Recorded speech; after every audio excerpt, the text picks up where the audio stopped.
What's up, Royal babies? Y'all see today we got MMA gloves on. So today we're reacting. Okay, y'all see.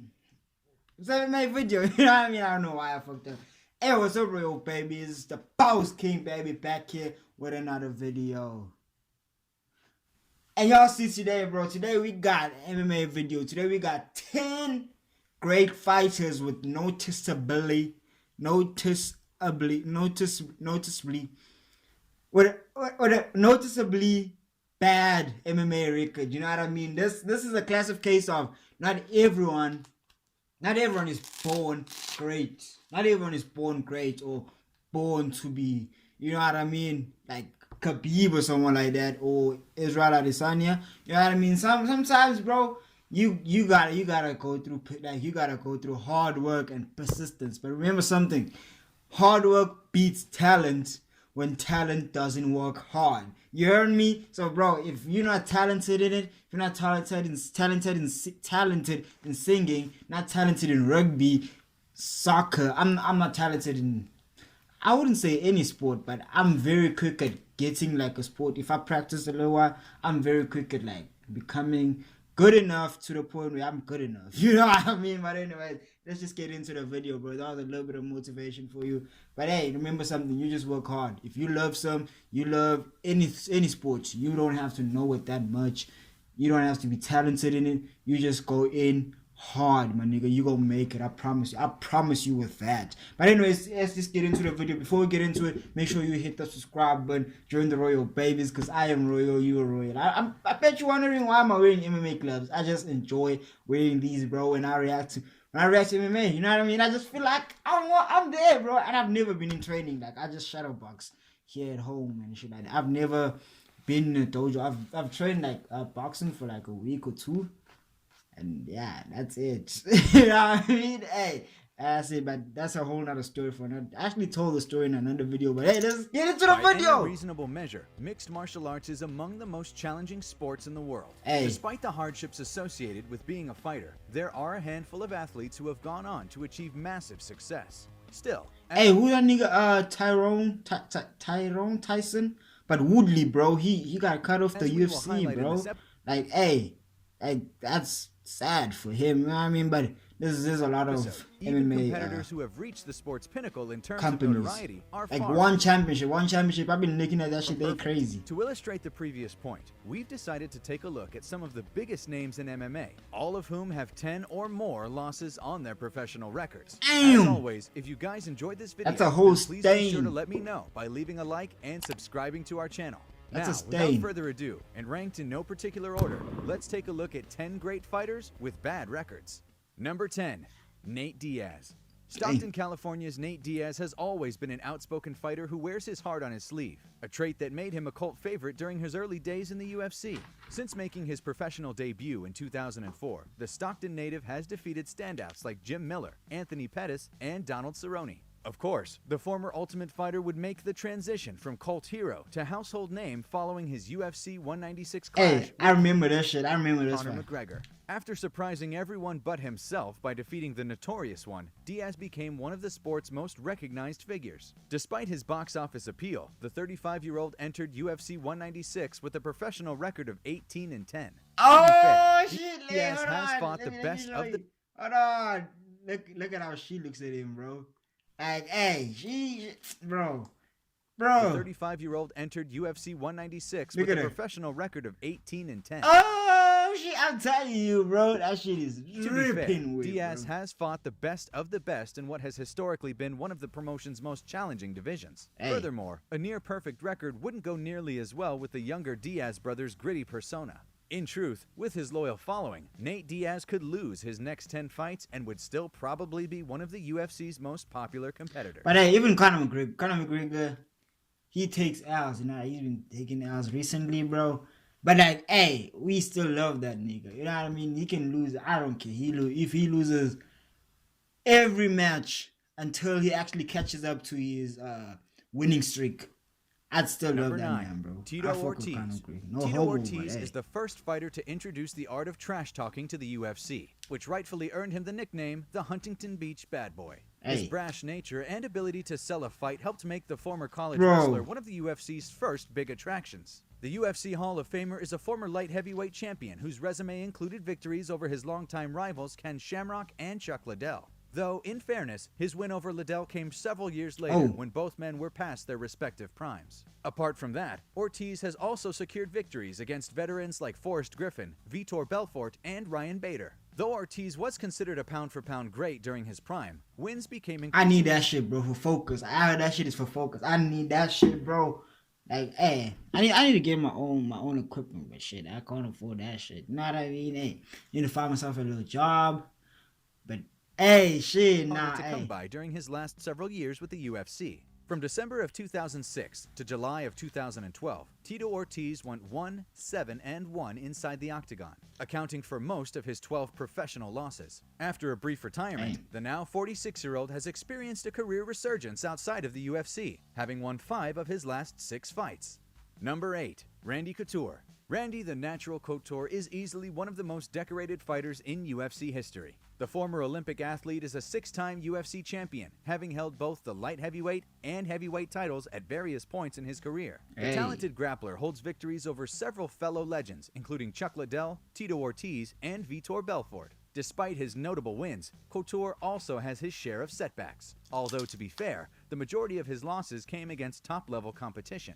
Of Couture's 11 professional losses, 8 of those were against fighters who have held UFC gold at one point in their career. It's also worth noting that Couture competed well into his 40s and even became the oldest fighter to win a UFC title. Even with 11 losses, Couture more than earned his place in the UFC Hall of Fame.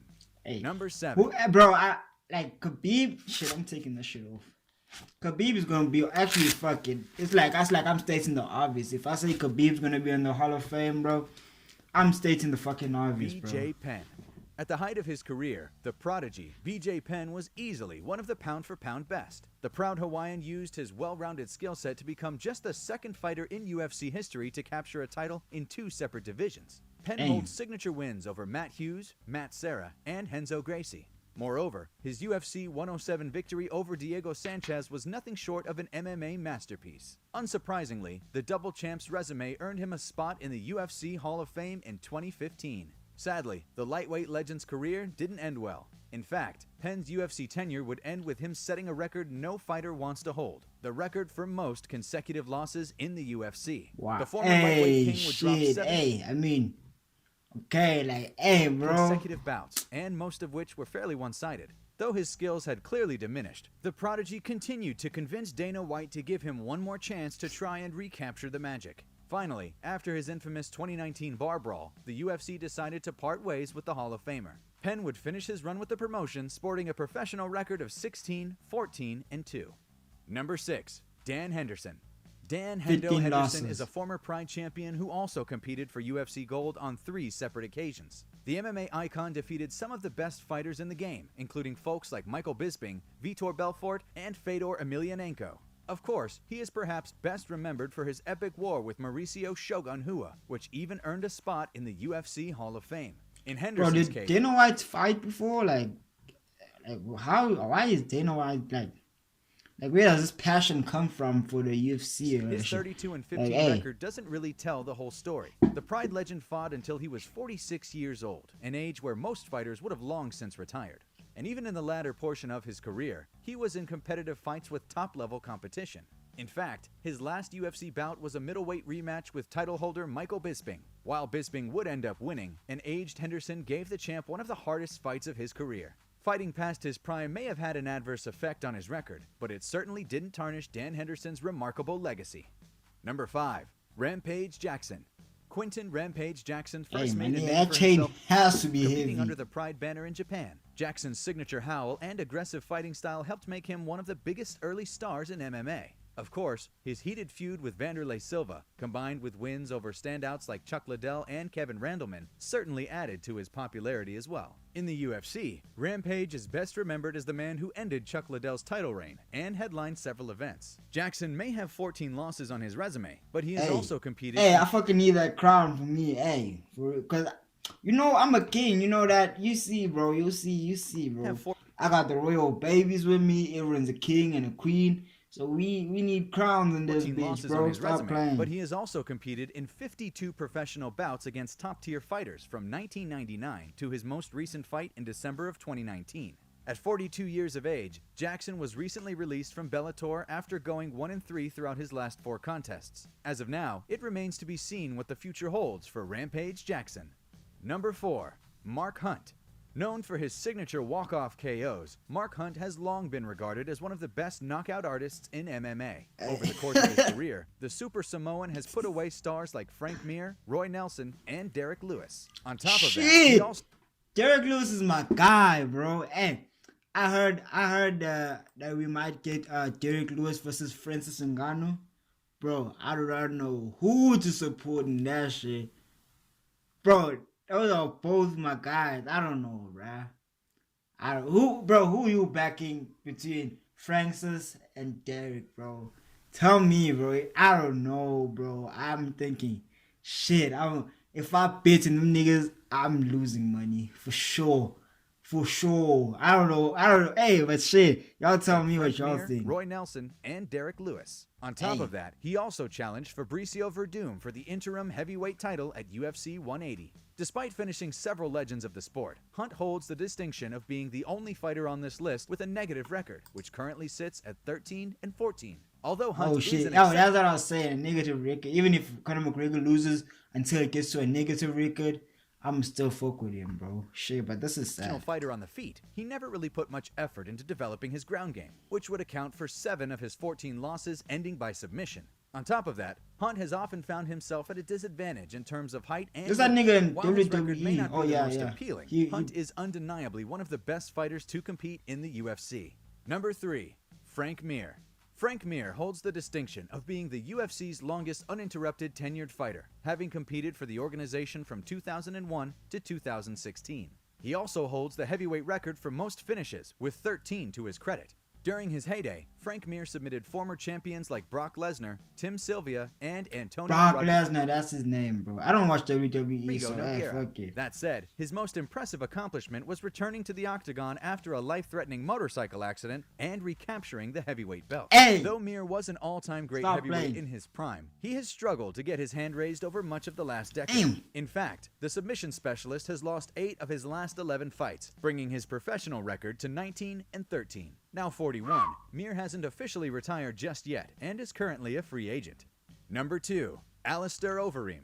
Hey, Alistair, bro. Specialist Alistair the Demolition Man Overeem is a heavyweight legend who's held championships in promotions like Strikeforce and Dream. Moreover, he made history by becoming the first man to have held world titles in both K1 kickboxing and MMA simultaneously. Bro! The talented heavyweight also made quite a name for himself in the UFC. Don't where play he with him. defeated several former champs, including Brock Lesnar, Frank Mir, Junior Dos Santos, and Fabricio Verdum. Overeem also fought for the heavyweight crown and headlined several events. Remarkably, during a career that began in 1999, Overeem has only lost 3 consecutive fights once in his career in the mid to late 2000s. Hey. Other than that, Overeem has been incredibly consistent over the course of his 67 pro fights, in which he went 47, 19, and 1. Despite his consistency, the UFC decided to part ways with the heavyweight legend this past March after losing to Alexander Volkov by TKO. Number 1. Jorge Masvidal. Given how well known he is today, it's easy to forget that Jorge Gamebred Masvidal spent a large portion of his career. And he's fighting tomorrow. Hey, listen, he's fighting when? Today? I don't know. Today? He's fighting today. Yeah, with Kamaru, he's fighting today. In relative obscurity. Sure, hardcore fans have long known about the scrappy Miami native for quite some time, though he had a long history in combat sports. Like, I'm in South Africa, so my time's ahead of y'all. So today, like when I'm filming this video, could be still Friday for y'all. I'm like 8 hours ahead of New York, I think. New York's time. And yeah, so yeah, bro. Niggas, but he's fighting. Years old before he achieved superstar. Bro, this motherfucker. Shit, how the fuck did I forget his name? Bro, his name is right here. Ben Askren, bro. Like, hey. Masvidal's meteoric rise, of course, came after landing his famous flying knee on Ben Askren, which resulted in the fastest KO in UFC history. He then solidified his status as a top attraction by defeating Nate Diaz for the BMF title in November of 2019. That fucking The Rock? On top of that, he also defeated fighters like Darren Till, Donald Cerrone, and Michael Chiesa. His unique persona, combined with his entertaining fights, have made it easy to forget about his 14 professional Oh losses. shit. It's also Oh, worth that noting nigga. that of those 14 losses, 5 were via split decision. As always, if you guys enjoyed the video, please be sure to let me know by leaving a like Was that and the last subscribing one? to our channel. Apart from that, thanks so much for watching, and we'll see Hey, you. Kamara Usman gonna beat that nigga up. But anyways, hey, y'all see that is it for the video, bro. I hope you guys enjoyed it. I did. You know what I mean? Even I didn't react to it a lot. I was just watching it because like it's, I don't know, maybe it's because I don't know most of the fighters, so you know, like learning for me. I was learning the fighters' names and shit like that, and their record, you know, their track record. But anyways, bro, with that said, that is it for the video. I hope you enjoyed it. Yeah. Peace.